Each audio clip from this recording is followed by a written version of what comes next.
Hello दोस्तों, स्वागत है आप सभी का एक बार फिर से अपने चैनल ग्रेसफुल फार्मा पर। तो जैसा कि आप सभी को पता ही, हम फार्माकोविजिलेंस सब्जेक्ट की स्टडी कर रहे थे, जिसमें हमने अपने 4 लेक्चर को कम्प्लीटली देख लिया था। अगर आपने वो लेक्चर नहीं देखे तो उनकी डिस्क्रिप्शन में आपको लिंक मिल जाएगी, आप वहां से जाके इजीली देख सकते हैं। तो हम आपके लिए फर्स्ट पार्ट का 5th लेक्चर लेके आए हैं, जिसमें हम देखेंगे फार्माकोविजिलेंस प्रोग्राम ऑफ इंडिया, जिसे हम शॉर्ट में पीवीपीआई के नाम से भी जानते हैं। तो यहाँ पे हम बेसिक इंट्रोडक्शन की बात करते हैं कि जो भी हमारा फार्माकोविजिलेंस प्रोग्राम है वो हमारे इंडिया में कैसे आया, कैसे उसने काम किया, किसके साथ मिलके काम किया, इन सभी के बारे में हम यहाँ पे स्टडी करेंगे। तो आज हम अपना जो यूनिट फर्स्ट का जो फर्स्ट पार्ट है इसे हम कंप्लीट कर लेंगे। इसके बाद हम एडवर्स ड्रग रिएक्शन के इंट्रोडक्शन के बारे में, मतलब हम बोल सकते हैं सेकंड पार्ट के बारे में हम यहाँ पे स्टडी करेंगे। फिर को स्टार्ट करने से पहले अगर आप सभी अपने चैनल पर न्यू हैं तो जल्दी से चैनल को सब्सक्राइब कर लीजिए एंड बेल आइकन को भी प्रेस कर लेना, तभी आपको अपने लेक्चर्स की नोटिफिकेशन आप तक पहुंच पाएगी। ये अब स्टार्ट करते हैं। इससे हमारे यहाँ पे फार्माकोविजिलेंस प्रोग्राम ऑफ इंडिया, जिसे हम पीवीपीआई के नाम से भी जानते हैं। तो ये आपके लिए नॉर्मली इंपोर्टेंट भी है, क्योंकि जब भी आप पूछा जाएगा आपके लिए 5 मार्क्स में पूछा जाएगा। यहाँ पे हम देखेंगे कि जो हमारी फार्माकोविजिलेंस प्रोग्राम है वो इंडिया में कब आया, कैसे आया, उसने कैसे क्या क्या काम किया।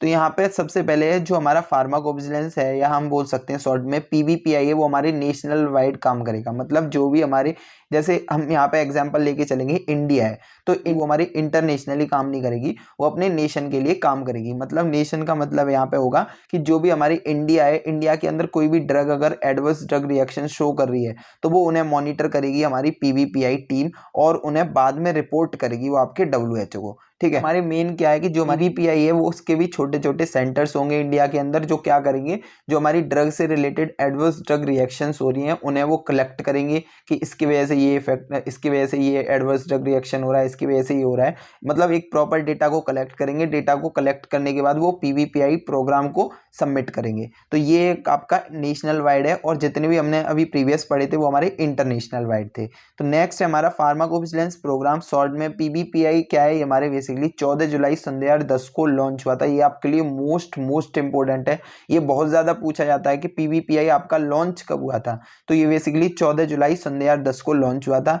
अब इंडिया ज्वाइन डब्ल्यूएचओ पीआईडीएम इन 1998। अब आता है नेक्स्ट पीआईवीआई, मतलब फार्माकोविजिलेंस प्रोग्राम ऑफ इंडिया है, उसे मैनेज करने का काम हमारे कौन करता है, आईपीसी करता है। तो जो हमारे पीवीपीआई है उसे मैनेज करने का काम हमारे आईपीसी का होता है। आईपीसी क्या होता है, इंडियन फार्माकोपिया कमीशन होती है, जो हमारे पीवीपीआई को मैनेज करने का काम करती है। जैसे कि आप सभी ने देखा ही होगा कि जैसे डिक्शनरी देखी होगी, डिक्शनरी में क्या है भाई, हर एक मीनिंग मिलता है, हर एक इंग्लिश का वर्ड मिलता है, उसके बहुत सारे वर्ड भी मिल जाते हैं।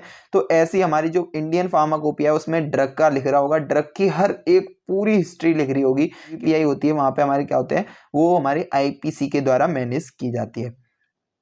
अब आईपीसी क्या होते हैं, बेसिकली हमारी ऑटोनोमस इंस्टीट्यूट होती है, जो हमारी ministry of health and family welfare के द्वारा चलाई जाती है। जो अब इसका आईपीसी का काम क्या होता है, बेसिकली इसका फंक्शन है कि नेशनल कोऑर्डिनेशन सेंटर्स, मतलब एनसीसी प्रोवाइड करना फार्माकोविजिलेंस प्रोग्राम ऑफ इंडिया को। मतलब ये जो काम होते हैं उनको नेशनल कोऑर्डिनेशन सेंटर्स वगैरह प्रोवाइड करना। इसकी एनसीसी की जो रेस्पॉन्सिबिलिटीज होती हैं वो क्या होती हैं यहाँ पे, तो बेसिकली एक प्रॉपर स्टैंडर्ड ऑपरेटिंग प्रोसीजर होता है, उसे प्रिपेयर करना, और जो भी हमारी ट्रेनिंग से रिलेटेड मैन्युअल्स वगैरह होते हैं, डॉक्यूमेंटेशन होते हैं, उनसे रिलेटेड एक प्रॉपर गाइडलाइंस प्रोवाइड करना हमारे एनसीसी का काम होता है। एनरोलमेंट करना किसी भी न्यू एडवर्स ड्रग रिएक्शंस होती हैं उन सभी को मॉनिटर करना और सेंटर को बताना। रिव्यू एंड एनालिसिस, मतलब जो भी हमारी इंडिविजुअल केस रिपोर्ट्स होती है उनको रिव्यू करना, एनालाइज करना कि भाई, मतलब एक प्रॉपर तरीके से आईसीआरस को चेक करना, प्रॉपर तरीके से उसे चेक करना कि भाई कोई गलती तो नहीं हुई है, ये सारी चीजें। ठीक है, पब्लिशर द पीवीपीआई न्यूज़लेटर। अब यहाँ पे क्या है कि एनसीसी का एक काम होता है कि जो पीवीपीआई का न्यूज़लेटर होता है उन्हें भी आपके पब्लिश करने का काम करता है। पेंशन रिलेटेड आपके इश्यूज वगैरह होते हैं उन सभी को, सिडस्को हेडक्वार्टर होती है, उसे रिपोर्ट करना सारे के सारे इश्यूज के बारे में।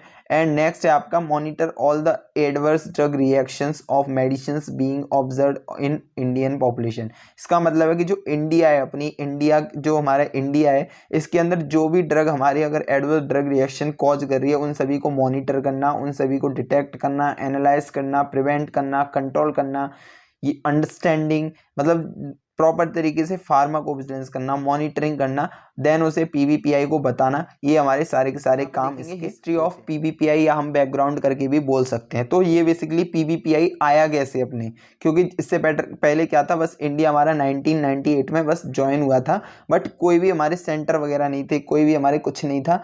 बट और जो सबसे पहला हमारा जो प्रोग्राम आया था वो हमारे सन 2010 में आया था आपके।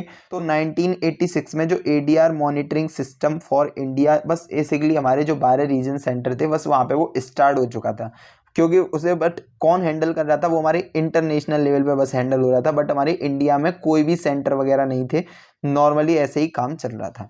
फिर आपके 1998 में क्या हुआ, इंडिया ज्वाइन हुआ WHO एडीआर के साथ, मतलब जो एडवर्स ड्रग रिएक्शंस होती हैं उनको मॉनिटरिंग प्रोग्राम के साथ अपना इंडिया जो अटैच हुआ। उसमें 3 जो सेंटर्स बनाए गए, एक आपका KEM, JLN और आपका एम्स को ऐड किया गया। फिर उसके बाद आपके 2004 और 2008 में आपके नेशनल फार्माकोविजिलेंस प्रोग्राम बनाया गया, मतलब NPP बनाया गया। उसके बाद जो NPP था वो ऑफिशियली हमारे इनऑग्यूरेटेड, या हम बोल सकते हैं opening by the central health minister eight new Delhi, मतलब का जो भी प्रोग्राम था उसे पहले हमारे न्यू दिल्ली के अंदर एक स्टेब्लिश किया गया, या हम बोल सकते हैं खोला गया सबसे पहले। अब नेक्स्ट है हमारा जुलाई 2010, जब हमारा फार्माकोविजिलेंस प्रोग्राम इंडिया में आ चुका था।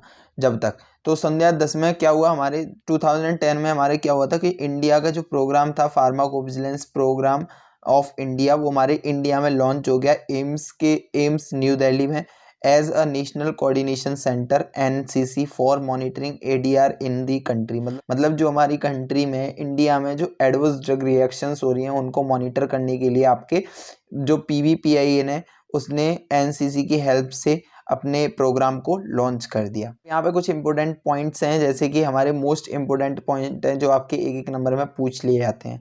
सबसे पहले ये जो प्रोग्राम है वो हमारे डॉक्टर सुरेंद्र सिंह ने स्टार्ट करवाया था, जो कि फॉर्मर है हमारे DCGI के, ठीक है। और रीलॉन्चिंग जो पीवीपीआई की जो रीलॉन्चिंग की गई थी वो हमारे 14 जुलाई को की गई थी 2010 को।